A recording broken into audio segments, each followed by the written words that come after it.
Hello, everyone, and welcome to the AMEC Member Labs webinar on remote working, the good, the bad, and the unexpected. It is very exciting to be here today, obviously speaking to a group of live participants and a much broader network of our global partners and peers. And I'm very excited to be here to have two industry heavyweights who are going to share their respective insights around the challenges, but also the opportunities that come from our increasingly hybrid workplaces that we're living in. So before I go into the actual panel, I just want to address some housekeeping. We're going to have a bit of a discussion, just a really nice casual chat amongst friends, but we really are keen to hear any questions or queries that you have. So I encourage you to post these in the Q&A tab, which is in the webinar, and we will have about 15 minutes at the end to discuss these questions. Anything that we don't get through, as well, as always, the AMEC community are constantly producing content that we can sort of help guide your strategies with. And so we will be addressing any questions that we can't get through offline in a future blog piece or something like that. So my name is Jacquie Hanna. I will be the moderator of this fantastic webinar. As we sort of already outlined in the event, we basically really want to focus on the realities for PR, communications, and media intelligence professionals. So this is something that is quite pertinent to our industry, but also crosses over a lot of industries as well. So there's lots of insights that we can gain. So we're going to have a chat with some industry experts, and they're going to discuss their experiences, challenges, and opportunities with remote work. My name is Jacquie Hanna. So I'm actually the head of insights at Medianet, and in the spirit of the remote work discussion, I'm actually based in Australia, but I'm currently in Sofia. So I feel like we're really living the global community. I'm just going to pass over to our fantastic esteemed panelists to introduce themselves. So Antonia, Ilcheva, would you like to start us off and let us know a little bit about yourself? Hello, everyone. My name is Antonia. I work for Comemetric, and I'm truly grateful for this opportunity. It's my first time at AMEC Member Lab panel, and I'm really excited to be part of such a valuable discussion. At Comemetric, we see firsthand how communication and management are evolving, and I'm looking forward to learning, sharing insights, and connecting with all of you today. It's a pleasure to be here because this topic feels very close to me. I even chose remote work's pros and cons as a topic of one of my university projects 5 years ago when the pandemic hit. And what stuck me the most back then was that there's no better way. It's just different challenges and benefits. Since then, I've experienced hybrid work firsthand, and one thing is clear. Everything we thought we knew about work, communication, and life changed completely. And we had to adapt step by step, and we're still learning. Thank you so much for having me. Thank you so much, Antonia, and I really appreciate you detailing your experience there. And I think exactly that's a really important point, that we are constantly adapting to this changing landscape. So it's really fantastic to have two of you who are experts at doing so. And Pragya, I'll hand over to you. Would you like to introduce yourself for our wonderful audience today? Of course, Jacquie, thank you so much. And really my pleasure to join you and Antonia today for this discussion, which is also a very timely and very important discussion happening all the time, whether it's in our drawing rooms or work boardrooms. So this could not have come at a better time. Also, welcome to everybody who's listening live or through video. So happy to meet you as well. I'm Pragya Dube, Vice President at Agility PR Solutions, which, as most of you may know, is a full suite PR technology software. I personally lead the customer success and media analytics team. And I have a team that is spread across 3 continents. And so definitely lots of experience with remote working, even when remote working was not a thing. So I'm looking forward to sharing those experiences and learnings in this conversation. So thank you, Jacquie. Fantastic. It's so fantastic to have both of you here. And I'm going to dive into the questions, and I'm going to start with you, Pragya, because it sounds like you have a quite extensive history. And I'm very interested in the fact that you were kind of in the remote working space before it was cool. So I'm really interested to understand from your perspective over the course of your sort of experience in your role and in your organization and in the media intelligence space, what are some of the biggest changes that you have seen in our industry since remote work became the norm? Of course, yeah. I think the first and foremost, which is really, really good thing, and I love about remote working is I'm seeing happier employees. So there is a better work-life balance, and majority of my team, and this might be true for PR industry in general, is, majority of my team is women. And a lot of the women are younger women with young families. So for them, it's been such a boon. It's giving them greater flexibility in managing work life. And so that's a really positive thing. The second, which is also a big positive, is companies, whether it's PR or any sector really, they're hiring beyond their local areas, right? So for example, in Canada, Agility is headquartered in Ottawa, and we used to only hire in Ottawa for the Canada office or whichever office the city we were located in. But since COVID, we went completely remote, and now we are hiring across Canada or across the country, depending on which country we are in, which is opening up a wider talent pool and also helping us be more effective in working remotely because, now that the workforce is so spread out, coming back to office is also not an option, because which office to go to, right? So that's an interesting development too. The third one also I would like to point out, and this was, I think, more true initially when, when it was all very new, was the rise in mental health challenges. So definitely, the fear of COVID, all the news we were reading, and just the adjustment, right? Remember, like the first few months, people couldn't even get daycare or other support systems figured out. So that was definitely causing a lot of mental health challenges. But I think as people have settled down, that sort of has subsided quite a bit in terms of the remote work environment, at least. Yeah, fantastic. And I appreciate that you touched on some of the benefits. And I think absolutely being able to tap a much wider talent pool has been a huge benefit, not only from an employee perspective, but from a partnership and collaboration perspective. So yeah, I think that's a really, really important outcome of the sort of recent trend. And also, yeah, touching on challenges as well. I think we have to be realistic that there are challenges that we're navigating to. And so I'd like to throw to you, Antonia, as someone who has really focused on this in your role over the last sort of 5 years. What are some of the biggest challenges that you've faced in working with remote teams in terms of sort of training and onboarding? And how do you ensure that your employees remain engaged during these training processes? How do you ensure that the talent stays engaged? Yeah, this is a very good question. Thank you. Of course, one of the biggest challenge in training specifically is keeping them engaged, as you said, especially during longer sessions. Other challenges include technical issues, distractions, time zone differences, and lack of personal interaction.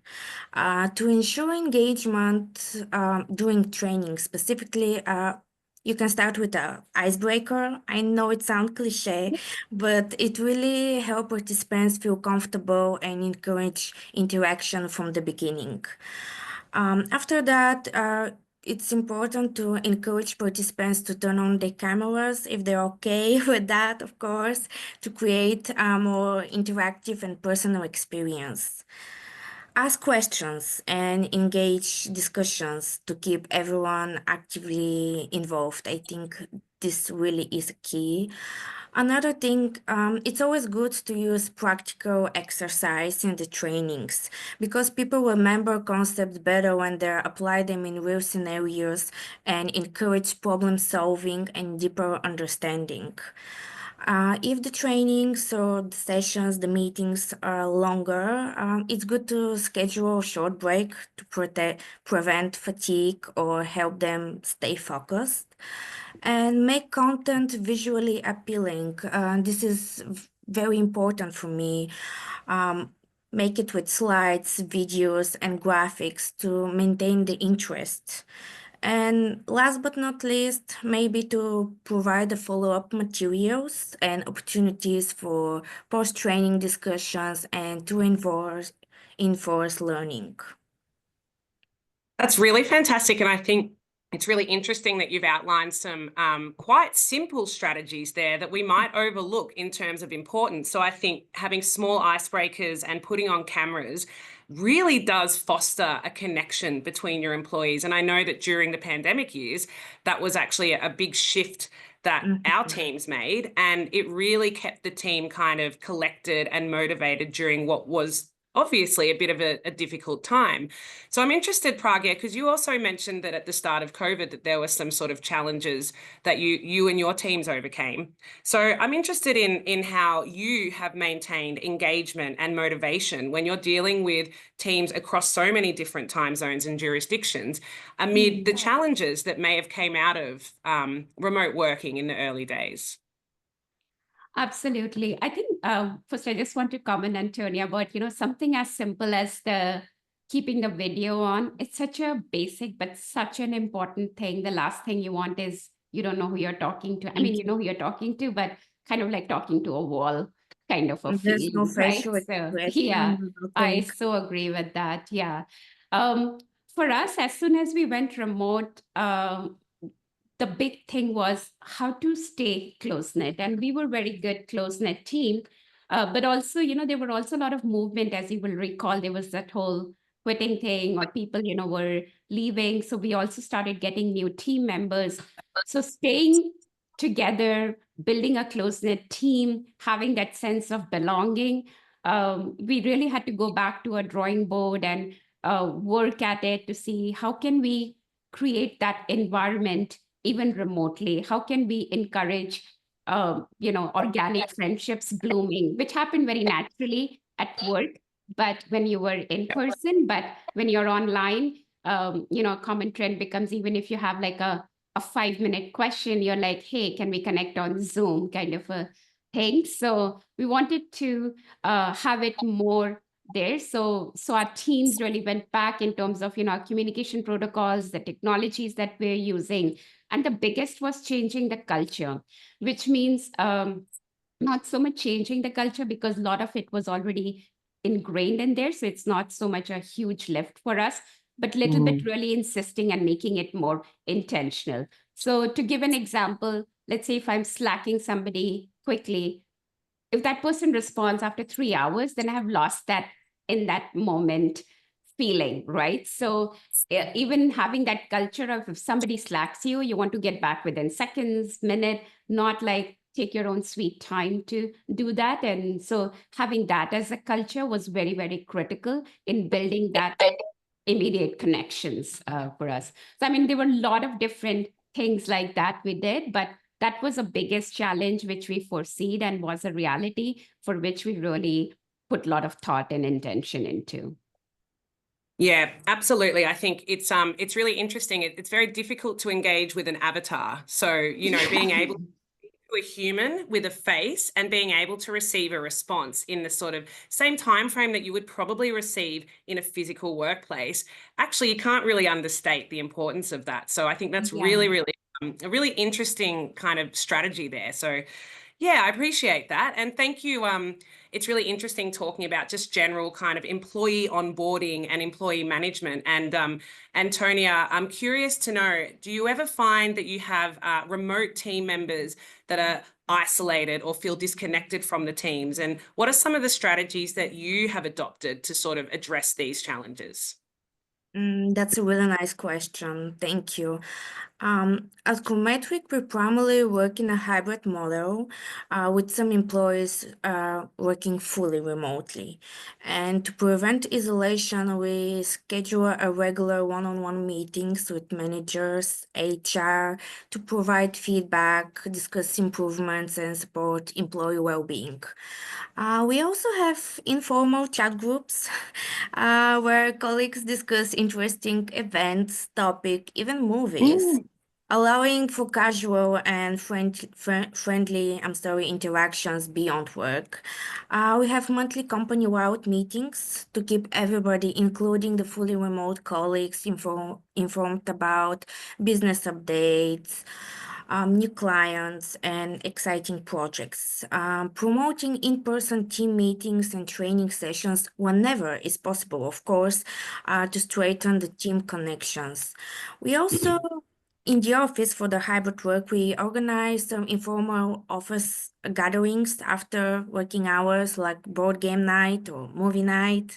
And for the people who are fully remote, we organize online fun virtual events like quiz games. We recently introduced Roundtable for managers, where they can meet with their peers to exchange expertise and share advice and discuss current challenges, helping to build leadership support networks, which I think is really important nowadays.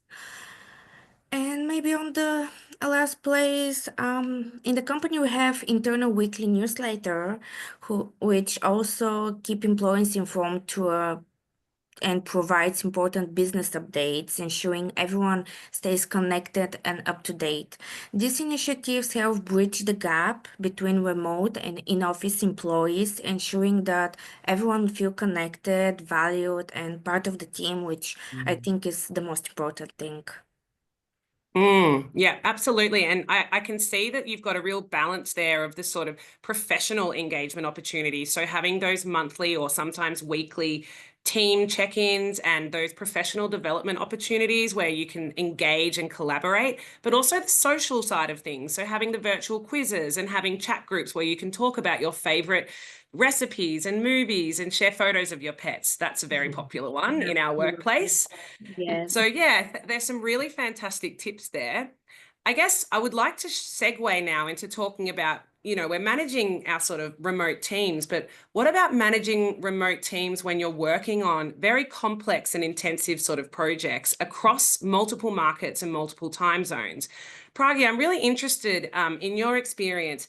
How do you sort of effectively manage remote teams when you're collaborating on fast-paced, driven projects that do require a lot of sort of touch points and check-ins? Yeah, this will sound like a cliche or boring, but really there is no alternative to it. When you have teams and like I said, I have had teams in different continents for over a decade now. So sort of learned a lot in that process too. And really it boils down to having a solid process and system. So it's like processes. You need to have everything defined to the T. You need to have very clear definitions of roles or workflows and playbooks. So you know what each person is doing, what their deliverables are, what their deadlines are, what the follow-ups are, so that there is no confusion. Otherwise, it will be a chaos. So very good project management and clarity on what each person is doing and when they are doing becomes absolutely important. So that's one part of it, because often, with different time zones, one team is wrapping up their day and the other person is starting their day. So you may not have that benefit of quickly checking in, hey, by the way, I saw this, what about this? So that's why it's even more important that we build buffers as needed when we are committing to projects and deadlines, so that there is that time to effectively do back and forth. We also try to keep some overlap time between the time zones too, so that the teams do get to interact, not just professionally, but also personally as well. And that's where, again, using the technology is a big part of it. So again, that culture of if somebody's slacking you, we almost want to create that as if you're working together. So imagine a virtual room and we're all sitting and chatting, but instead of you sort of like hollering over, hey, Antonia, can you pass me this? But you're just saying that on a Slack, hey, can you pass me that link to that file or whatever that chat is like, or this is really funny. I just read this thing. So it's sort of like building that. So having some good overlap time also helps, not see your remote colleagues in other location as this black box of like as that country or as that region, but see like them as well as somebody of your Canadian colleagues or your own location colleague that you would work with. The only difference being you don't probably meet them in person, but in every other way, they're as much part of the team and as much available to you. Yeah, fantastic. And yes, obviously having that really structured workflow and those clear roles and responsibilities, that's a really, really important strategy that you obviously have to adopt when you're managing so many sort of different teams. I think, interestingly, working across multiple time zones with teams in different time zones can often require you being online at times outside of your work hours. And so I'm actually interested to hear from both of you. How do you sort of help your team unplug or not get the sort of Zoom fatigue that can come with constantly engaging in different time frames and outside of office hours? I might start with you, Pragya. I'm really interested to hear from both of you, and then I'll move to you, Antonia.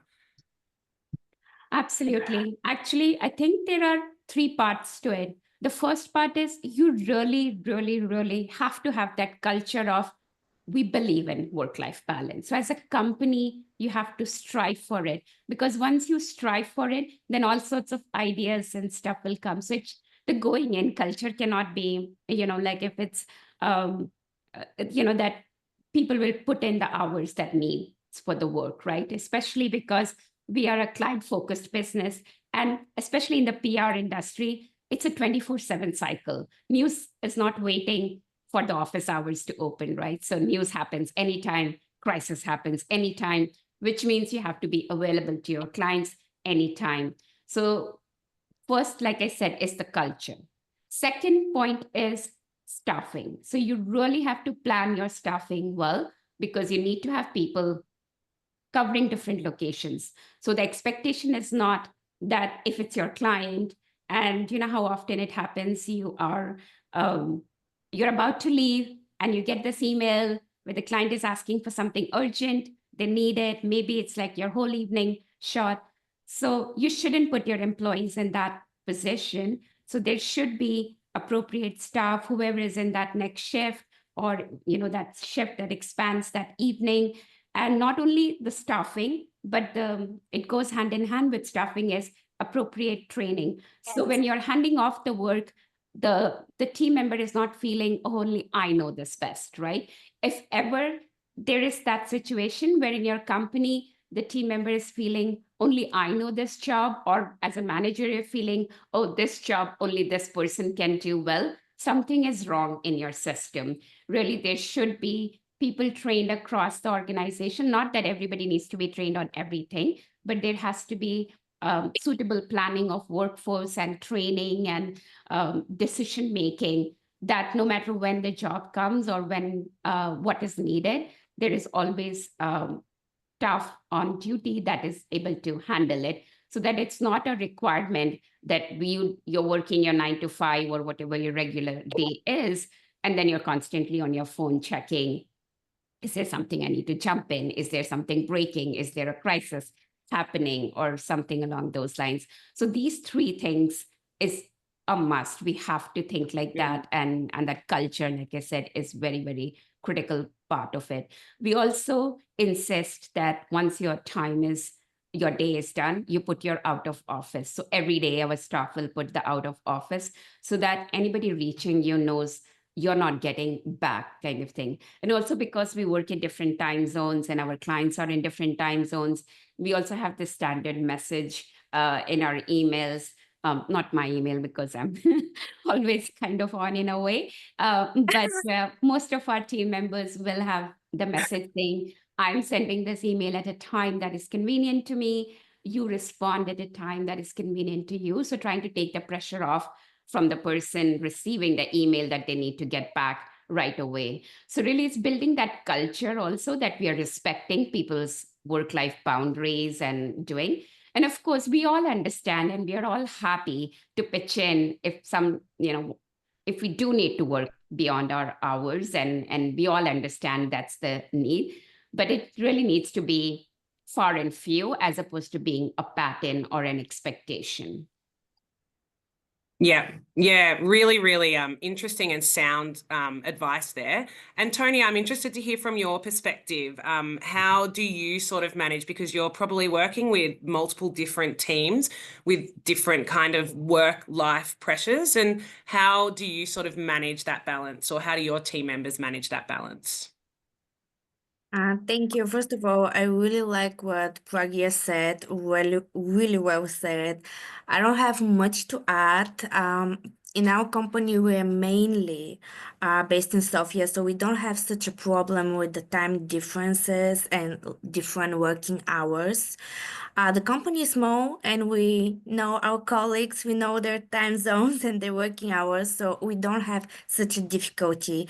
But of course, what we do is the HR provides time management trainings right from the start, from the onboarding program, which focus on how employees should prioritize and really, is it worth staying now and answering this email, even though it's after my working hours? Is it that urgent? Can it wait? I really like what she said about adding this sentence in the emails about answer when it's convenient for you. We also provide a lot of work-life balance, and this is how we deal with it, but there's no instance when it was very drastic in our company, I would say. Yeah, no, very interesting. And I think it's probably quite important to emphasize time management and prioritization in the sort of training and onboarding process. And perhaps that's one of the learnings and opportunities that's come out of remote working, is that broader professional development. Yeah. I'm going to move in. Oh, sorry. Sorry, we want to prevent burnout and working long extra hours before it even happens. We're really trying to do that. Yes, it's preventative. And I think that's a really important approach to take to burnout. Before I move into a bit more of a media intelligence PR focus, I actually just want to throw to both of you, if for your own personal routines or any kind of hack that each of you have that helps you manage these work-life kind of boundary challenges that we're bound to encounter at one point in our career. Antonia, I'd love to hear from you first. Thank you. For me, is keeping my morning routine or morning ritual. I start my day just as I would if I was going to the office, minus the commute. Of course, this is the best part. As I said earlier, work-life balance. I make sure to log out on time instead of working late just because my office is right here. I know it's very tempting to answer just a few more emails or do just a few more tasks, but again, it's about prioritizing. And this really help avoid burnout, as I already said, especially for the ones who work fully remotely. Basically, they never work there, they never leave their office. Also, another thing is about the dedicated workspace. I set up my little work zone with my notebook, my water bottle, and everything I would have in the office to create a focused work environment. For the lunch break, I try to take it at the same time as I would have if I was in the office to keep some structure in my day. And probably the most important thing is to stay connected. Clear communication and regular video check-ins with my team keeps collaboration and strong and make no one feels isolated, as we have discussed previously. If I have to think about it, I cannot think of one day I have worked from home without jumping on a video call with my colleagues and just discussing a few things. It's so much easier instead of writing emails, waiting for response. And that's for me. And Pragya, it sounds like you sort of mentioned before that you have quite an intense sort of intense work life. And so what are some of your personal hacks or tips that you can provide that you've found have helped yourself? Yeah, definitely had to work on that a lot because it's so easy to sort of always check your emails or always sort of be in that on mode, and learned that long ago that that's not sustainable. So a lot of things what Antonia said, having those boundaries, having those rituals. Like I have this weird thing at the end of the day, I actually shut down my computer and I'll literally like shut down the laptop screen as well. And luckily I have a separate work area as well. So I actually say goodbye to my office.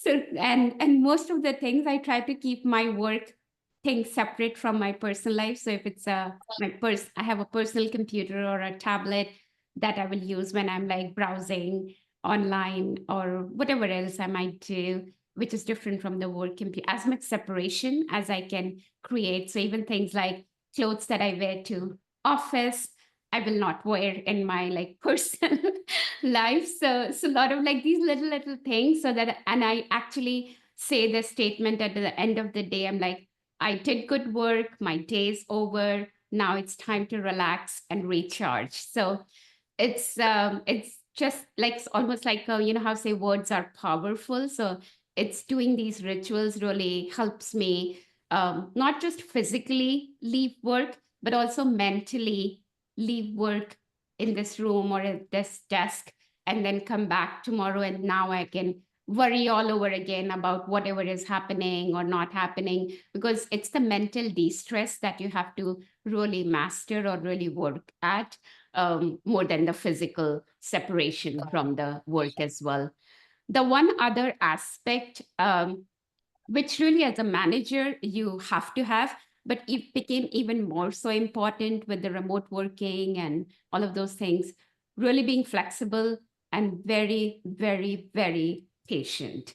So, you know, it's, you undergo so many frustrating moments or you're trying for things, you have to constantly keep taking the feedback, tweak, and you're never really at the finish line. So not having that, you know, oh, this is done, I never have to touch this again, because there is always movement. It's flexible, it's organic. So you're constantly trying to make things better and taking that feedback and tweaking your systems, your processes, and accommodating new situations, new people, personalities, and you know all the whatever else that comes with people being people. You're, you know, so you have to be patient in all of this and not let it go beyond a certain point mentally affect you also.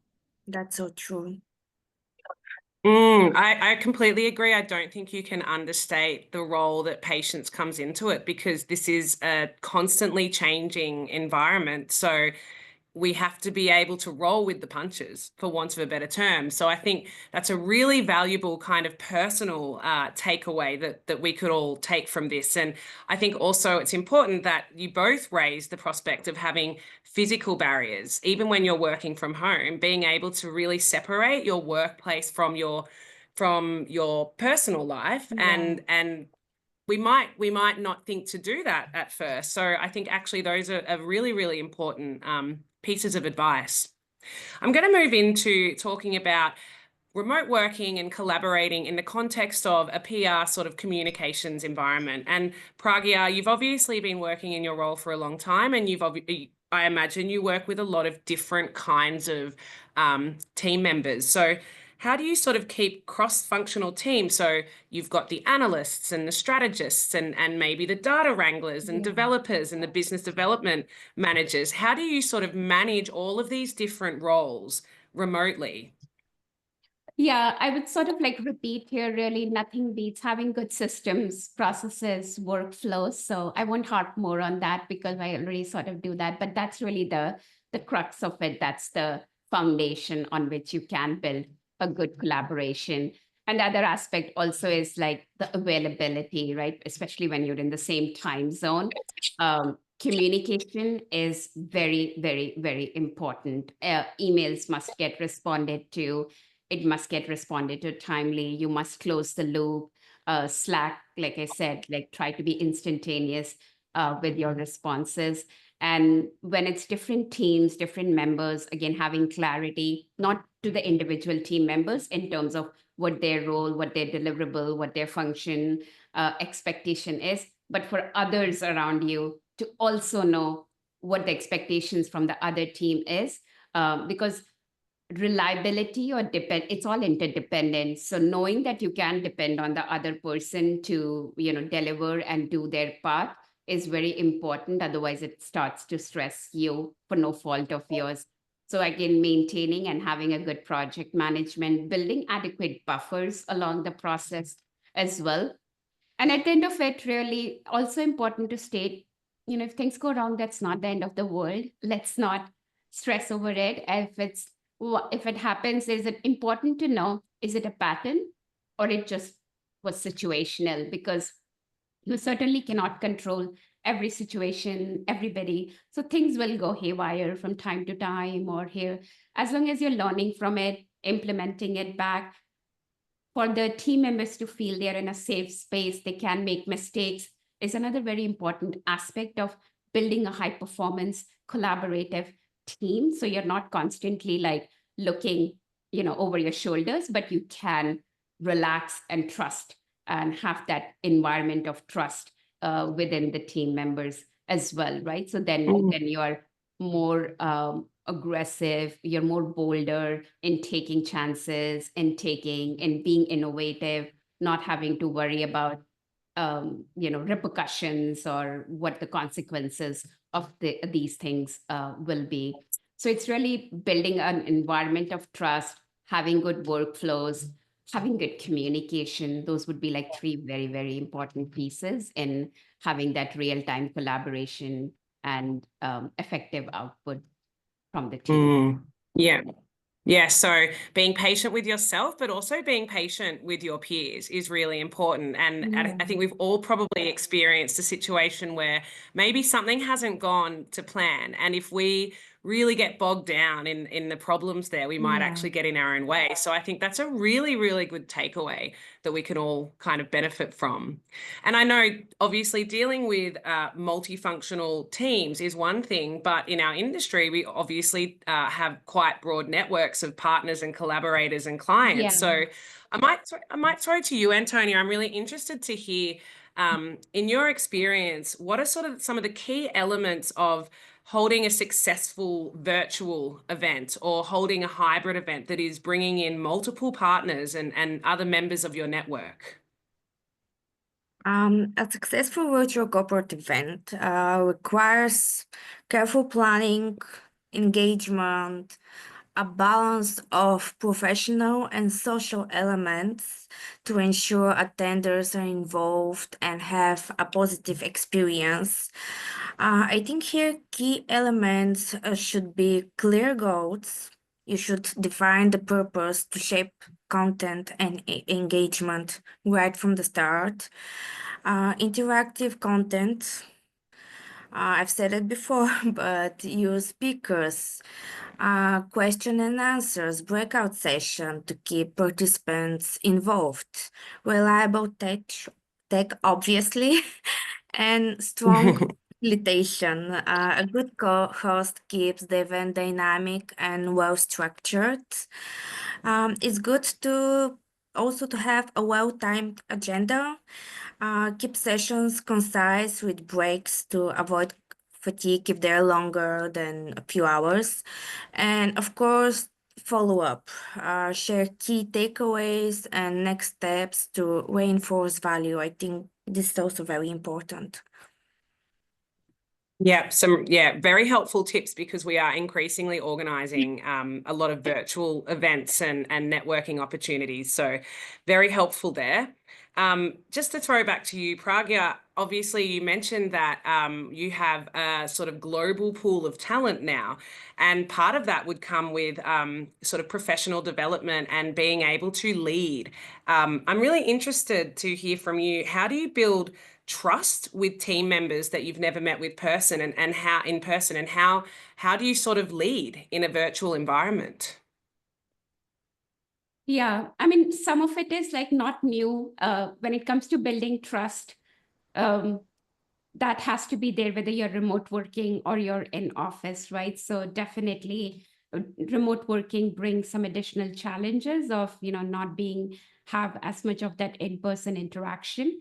But since we have been remote working even before, what we focus on is when it comes to trust, it's built, it's earned, it takes time, right? So what are the ingredients that go so that eventually both, and it's a two-way street. So not only the employee needs to have the trust in the company and all the team members that they have come to, but also the company or the management or the other team members need to have that trust in the new person that they can also be a good team member and deliver on what is needed from them. So it's a two-way street. So both parties have to work at it, basically.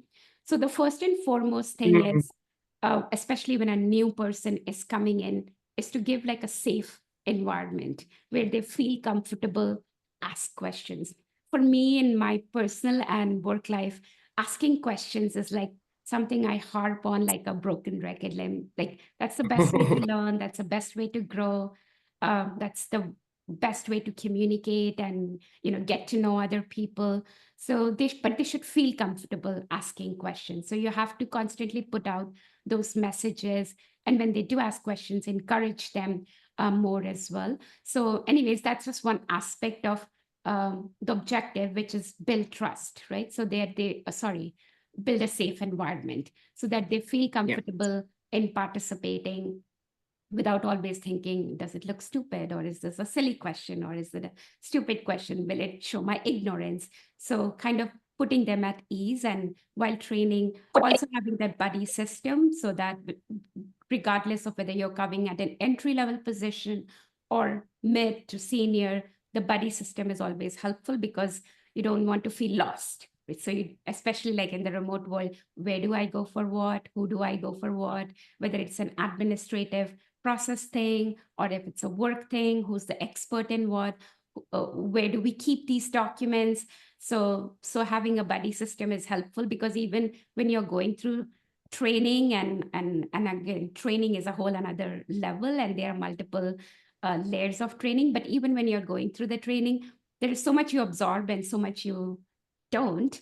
So it's we shouldn't make that assumption just because training 101 covered this, we got that. Basically, you have to almost discount that, right? And keep reiterating the training and assume. So keep retraining or keep stating the messages or whatever it is that they are learning. Don't assume you showed it once or you told it once or you taught it once or you coached once. They got it. Have that patience to like give them some time. Have from the theory learning to practical learnings to implementational learnings, they have to go through that whole cycle. So it's all of these things when they come together. And again, from the employee side, they need to bring the right work ethics. They need to bring in the right attitude and deliver as and when things become due. And that is an expectation from them, live up to other people's expectations of them as well. That's how we build that trust as we go along. So hopefully, I would say usually 3 months or so, we should be in a place where we kind of have that feeling of mutual admiration and trust for both ways. Yeah. Basically. Yeah, so a buddy system is another really fantastic practical kind of step you can take. And I also do want to emphasize a really good point you raised, that you should never make assumptions around someone's sort of knowledge level. So yeah, some really fantastic practical tips there.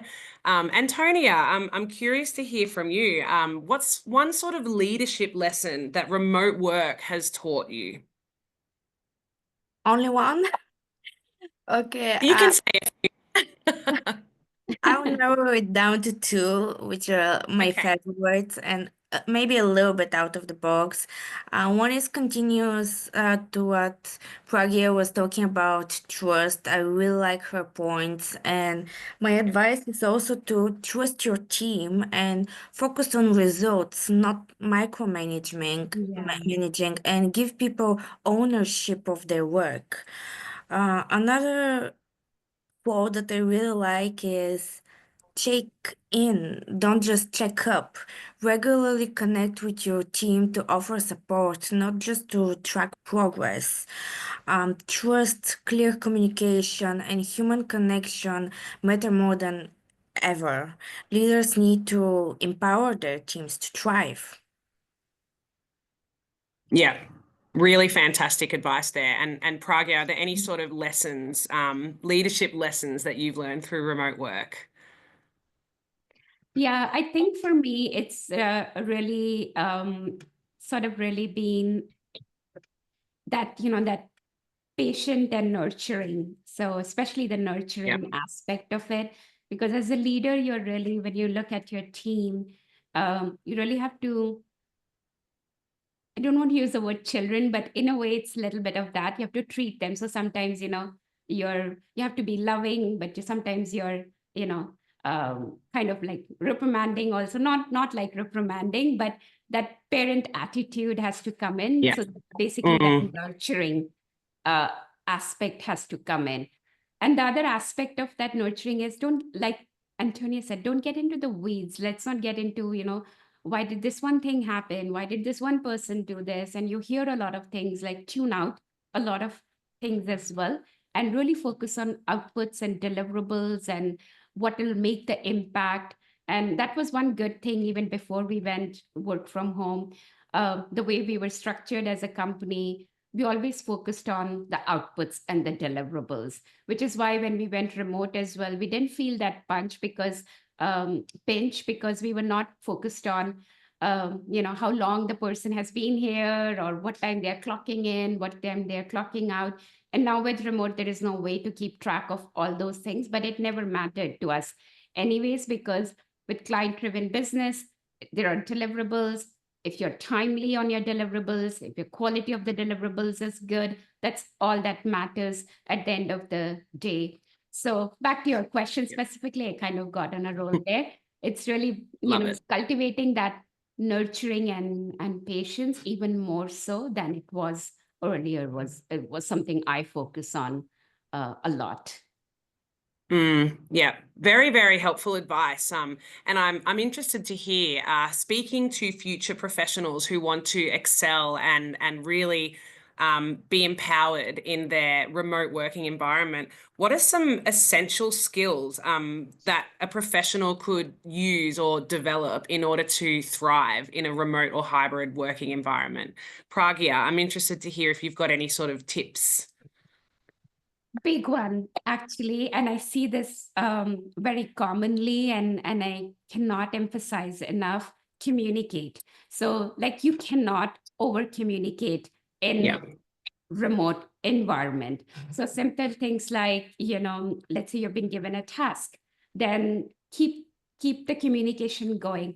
And this may sound silly, but more like, okay, I'm starting it, I will have it to you X day, or or if it's done, or if something is being asked for you, you right away communicate, I got it, I'm working on it, you can expect it this time, closing the loop. It's very simple things, but you'll be surprised how much sometimes they don't get done as well.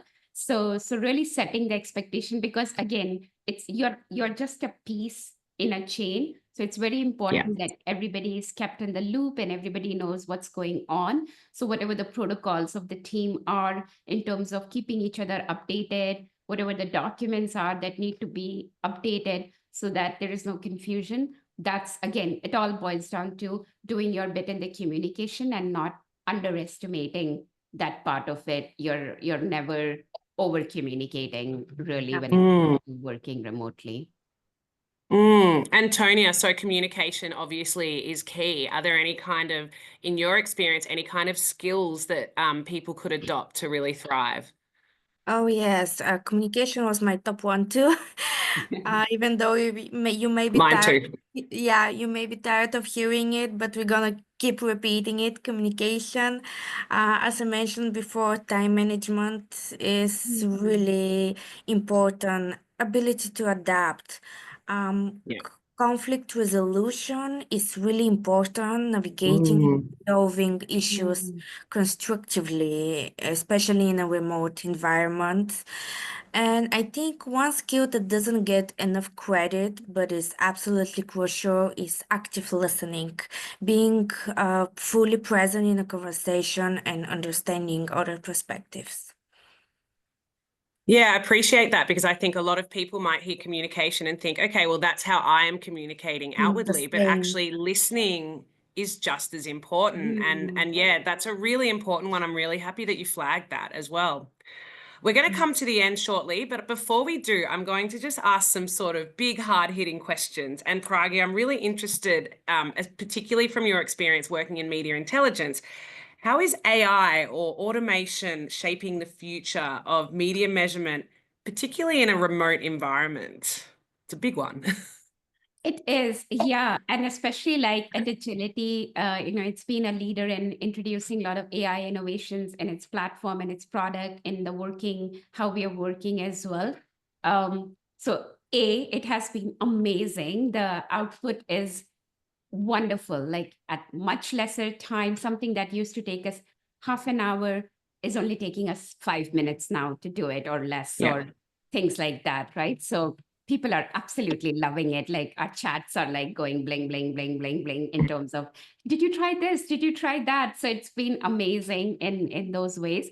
The flip side of it is the pace at which you're learning.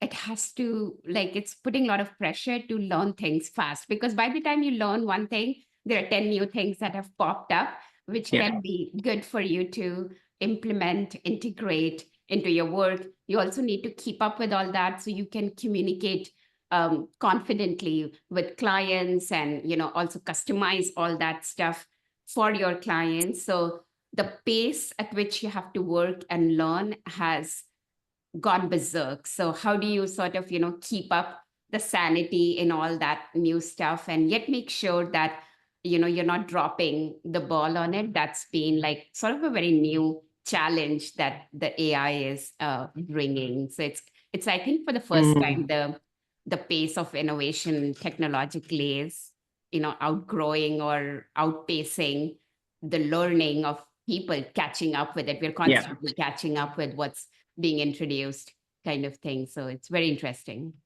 Definitely comes with a wealth of opportunities and streamlining processes, but it does come with its sort of considerations as well. So I think it's a really important balance that you flagged. Antonia, from your position, obviously you are a big fan of the sort of remote working and the opportunities that they can bring. I'm interested from your perspective, do you see a return to the office benefiting the industry that we are operating within, or is remote working here to stay from your experience? Oh, I love this question. Thank you so much. Well, I think it's really difficult to sell people on a new behavior. And there's always some resistance in the beginning, like with us, when the pandemic hit and we had to stay at home. But once they've experienced it, the old behavior seems kind of ridiculous even. We didn't mind committing when we thought it was the only way. But the second we experienced the alternative, all that hassle suddenly seems twice as painful, let's be honest. Work from home has shifted from a restriction during the pandemic to a benefit that every new employee asks for from the first interview. And on the other hand, I'm more of a fan of the hybrid work because returning to the office helps boost collaboration, communication, and company culture, while also fighting with the isolation many people feel when working remotely. So, in my opinion, the future likely isn't about choosing one or the other, but about a hybrid approach that gives employees the best of both worlds. And companies that adapt to this balance will have the biggest advantage in attracting and retaining talents. Fantastic. We do have a question, but before I go to the Q&A, I just want to ask for maybe a one-word answer for both of you. What is one remote work tool that you cannot live without? Pragya? Slack. I'm a Slack fan myself. Yeah. I love the emojis. Yeah. Zoom. Antonia? Zoom. Yeah. Two fantastic tools. And I think any kind of follow-up content that we produce will probably include some more remote tool tips as well. So we do have a question that I might just throw to both of you. So first of all, in relation to the remarks, Pragya, that you made about the wider talent pool when location is no longer a barrier to hiring, when it's flipped on its head, what guidance can you give to people who are either looking for their first job or hoping to make their next big career move when the competition pool has now suddenly gotten bigger? How can they stand out from the crowd? I think that's actually a really pertinent question. Yeah, it is. So, every good thing, there are good things and bad things too. Obviously, the competition has increased. So that's definitely more challenging now. But the good part of it is with all the online remote, one thing that has also become really a great opportunity, whether you're new or looking for a change, is connecting online. Really, so people are more open to it. There are tons of webinars that happen that are both educational, but also remember there are great opportunities to connect. I'm sure, like even in this webinar, I mean, a lot of times in webinars, people are chatting on chats and connecting and trying to get to know each other, follow each other. But it gives a great opportunity. So if you are interested in a company or a certain sector, look at those companies, look at that sector, and then see what webinars they're hosting. You can always see on the website who the senior team members are, reach out to them on LinkedIn. But instead of cold reaching out on LinkedIn, which may or may not really be that effective, it's not bad depending on how you're approaching it. That's definitely one approach. But the more you connect with the company's content and find opportunities to connect with the people, which has opened up tremendously. It doesn't even matter which zone you are in, which time zone you are in, which place you are in. You can really connect with anybody, and people are open to connecting. So I think that's an opportunity everybody needs to make better use of. Yeah. Absolutely. Yeah. Our networks are fantastic opportunities just to sort of knowledge share and meet like-minded people and potential future employers. So, Antonia, do you have any kind of insights you can share in relation to standing out from the crowd? I think from HR perspective, of course, we look at experience, expertise, and of course, a lot of things that we mentioned today in the past hour. Communication. How do you communicate? How do you answer to the email of the invite for the interview? Do you write a thank you letter afterwards? Those are some small things that a lot of people forget. It's normal, but it really makes a huge impression. Also, in our company, we really look if the specific candidate's gonna fit into the team. Who is he's gonna work with? Are they gonna collaborate together? So, read and study the company that you're going to be applying to really figure out their values, their culture, and choose the companies that fit your values and cultures and grow from the beginning. I think this would be a good advice. Yeah, that's actually really helpful advice. We often look at roles that match our skills, but looking at the values and I think that's where you're probably going to foster a more engaging remote hybrid relationship with your employer as well, if your values are largely aligned. Some really fantastic advice. And we are coming to the end of this webinar, even though I have so many more questions I could ask you. But as we said, we will be producing some sort of blog content after this. And so if there are any follow-up questions from our broader global audience, please feel free to engage with us.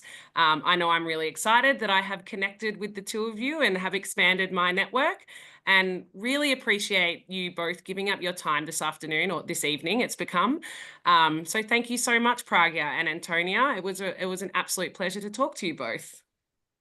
Likewise, thank you so much for having me over, and really it was a pleasure chatting with everybody, and looking forward. I'm also very grateful for being here and for the invite. It was a pleasure. Yeah, no, I feel excited that I have expanded my hybrid network. So hopefully one day we might engage in person. Yeah.